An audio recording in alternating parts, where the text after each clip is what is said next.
Hello, YouTube. So, I believe that Rey is a terrible character.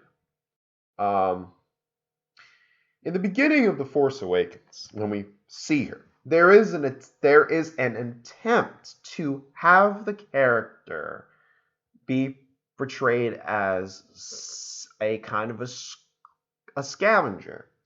They do provide us with some interesting characterization here. She's going around inside spaceships and taking things apart and selling them. Um, but as soon as she leaves Jakku, that's when, I mean, problems start before that, but really when she leaves Jakku, we don't really see the characterization is kind of, it's not there. But really, I am willing to forgive that, right? Because it's the first movie. But there's this one scene, the, the last scene between the Kylo Ren and her is absolutely like atrocious. It is a nice fight scene in a sense. It feels like there is a certain weight to it.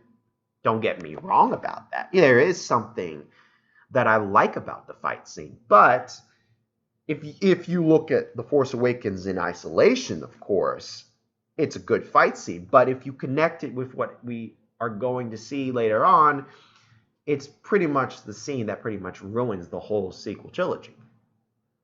More so than Starkiller Base blowing up the New Republic capital, more so than Luke Skywalker hiding a map in R2D2. I mean, or let's say the First Order rising from the ashes of the Empire, essentially making everything that the heroes did in the original trilogy irrelevant, and it just didn't matter because it just led to the same situation. No, this scene literally ruins the whole trilogy. It damages the structure of where they want to go, where the studio wants to go with the series. Because let's look at it. She didn't train with a lightsaber, right? She spent most of her time on Jakku. Unlike Luke, she didn't have a family that was around to guide her. While Luke, while he may have not liked the influence of his uncle, at least he had them around. They gave him something, right?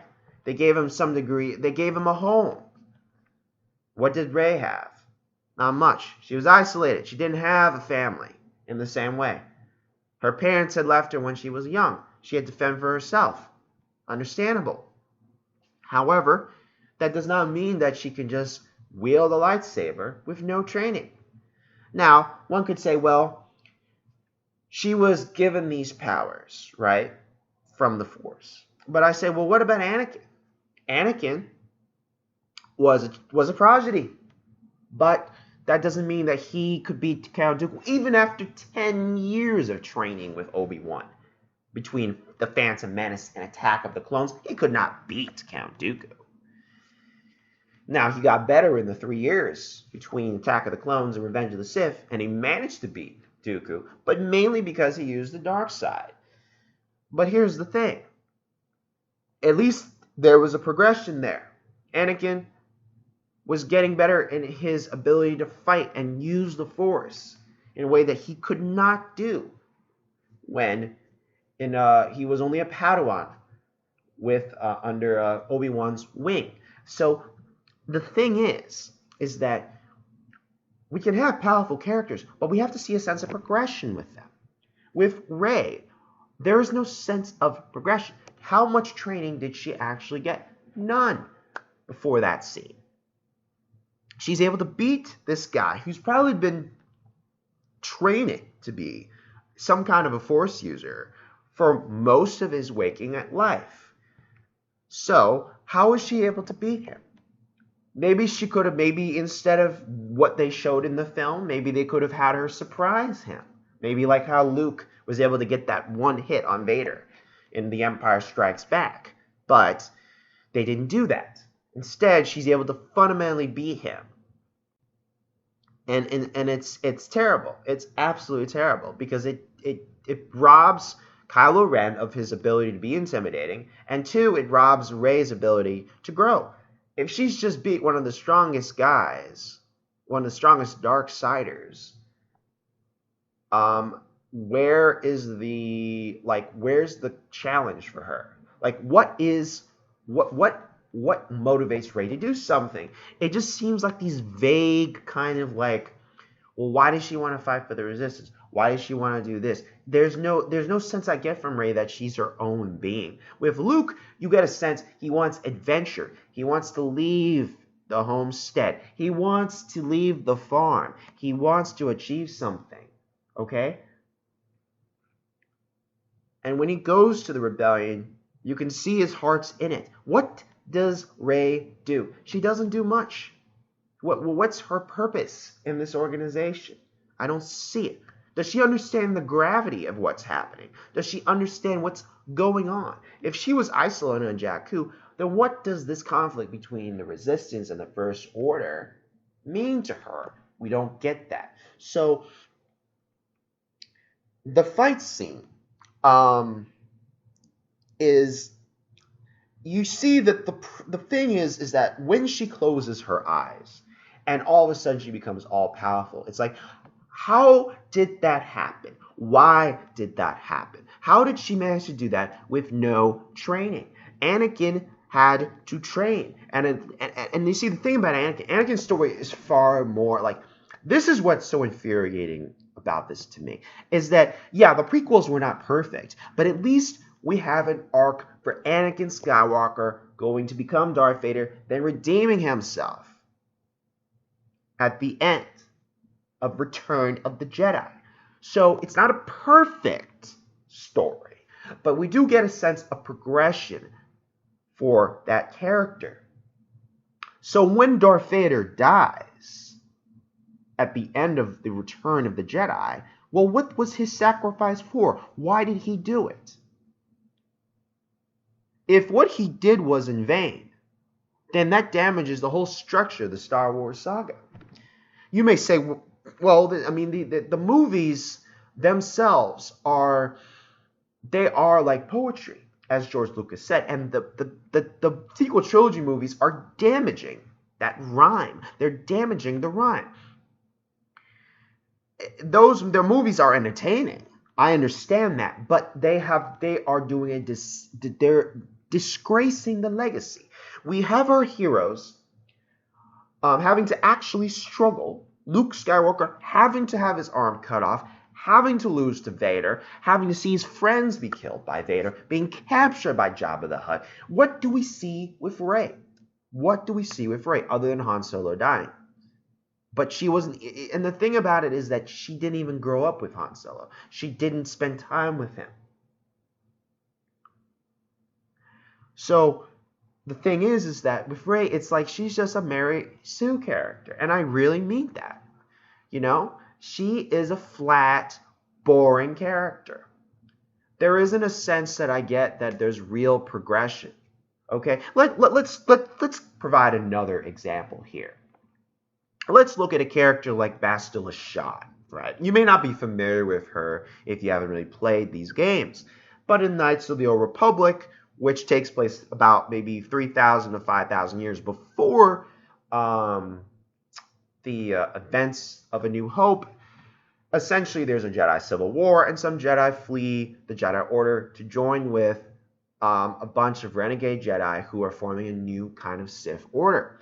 Now, Bastila Shan is a Jedi Knight who was tasked with capturing the leader of this renegade group of people. The thing is, with her, is that she's already accomplished a lot. But there is a sense of weakness in Bastila. She has a certain arrogance in her. She is also kind of somewhat of a risk taker. But we do see a kind of a progression here, that she already has accomplished a lot, right?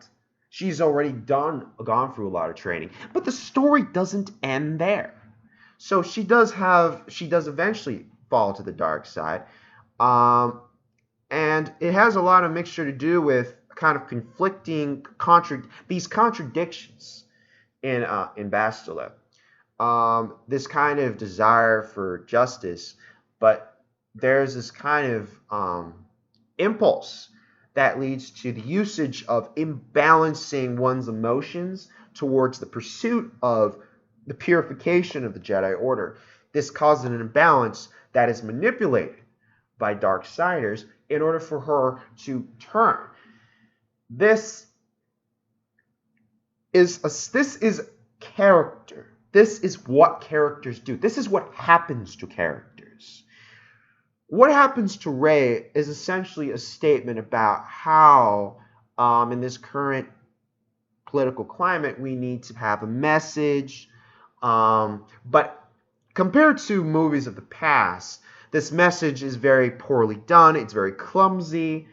Um, and also, it's very unrealistic as well. It doesn't provide the it's just kind of one of these things where it's like one of these seductive things. It's like these girl power films of the 1990s and girl power TV shows, where we're kind of getting a kind of a repeat of that today. But the thing is that it's done in an environment where it's so incompetently done and so blatant in many ways that people can see it for what it is because the character development is not there to kind of hide that agenda in there. So I would like to see a character, a woman character, who has the traits of strength, but also a sense of femininity and weakness at times. That is a good mixture.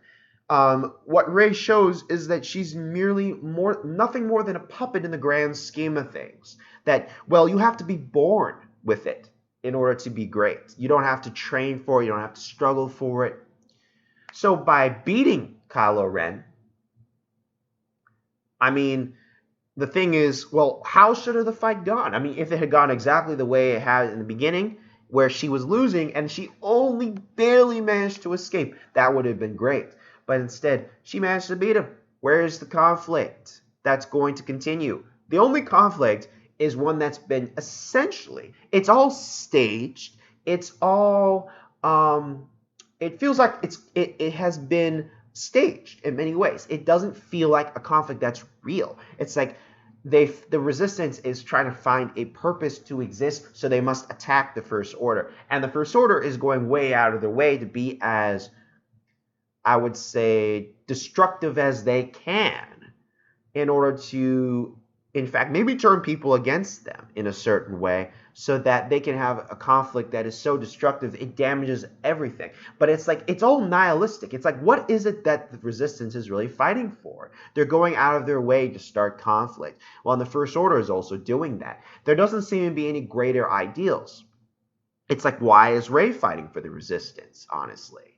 I mean, the thing is, when she decides to strike against Kylo Ren, is she fighting it because she really believes it, or is she being essentially being used by a puppet for somebody else? And I see it that way. Like Kylo Ren, at least Kylo Ren is his own agent. He has a willingness to form and shape his own destiny. What is Rey doing? What is Rey doing? She hasn't done any of that. She just feels like she's in it for the ride. She does not deserve to be the Grandmaster of any Jedi Order. She has not shown herself. She hasn't shown any great leadership skills. At best, she'd be a soldier, like maybe Rose Tico, and that's, that character's another whole can of worms by herself. But the thing is like, why should we care about all this power that she has, and that we need to bow to this character and say, well, she's the new Luke Skywalker? She essentially invalidates what Luke Skywalker did. It wasn't supposed to be led by somebody like her, this new Jedi Order, to be honest, because it was meant to be driven by different ideals. But instead, we essentially have to go to the wellspring of all this Force energy. This is essentially the same issue, is that what Luke was trying to do was he was trying to make it more to the basics. He was trying to create an order that was closer to the basics. How is Rey going to control her emotions? the thing is, the writers can write whatever they want. But if we look at what's actually happened in Star Wars canon and what I think would realistically happen with the human emotions involved, and knowing that these human beings are the same as literally us, I mean, you think Ray? What would be interesting to see that Ray lose control or go crazy? Because how can somebody who's not had any of this power for all her life all of a sudden beat this powerful man who just tried to torture her and then also was responsible for all kinds of other things that would make her angry, and yet she seems to be as calm as ever. She beats Kylo Ren. She beats Luke Skywalker in a simple staff fight. And it's like she's above it all. She's going to be the one that's going to uh, put order back to things. It's ridiculous. This character should have incredible conflict inside of her. What does she do with all this power? What can she do with it? We don't see that. Are we going to see in the next film? Maybe. But the fact is, they have to rush up and catch up here. This should have been done in the first movie. This should have been done in the first movie. Instead, they have to essentially recalibrate everything. And they're going to have to try to, maybe they'll put it in the next movie. I'm not sure. But that fight scene is very much responsible for a lot of the issues with the sequel trilogy. You take away both characters' ability to grow. You take away Kylo Ren's ability to grow as a more powerful villain. Now he has this thing that's constantly dogging him all the time that he lost to Rey, and he still can't beat Rey. And Rey essentially has no character after that point.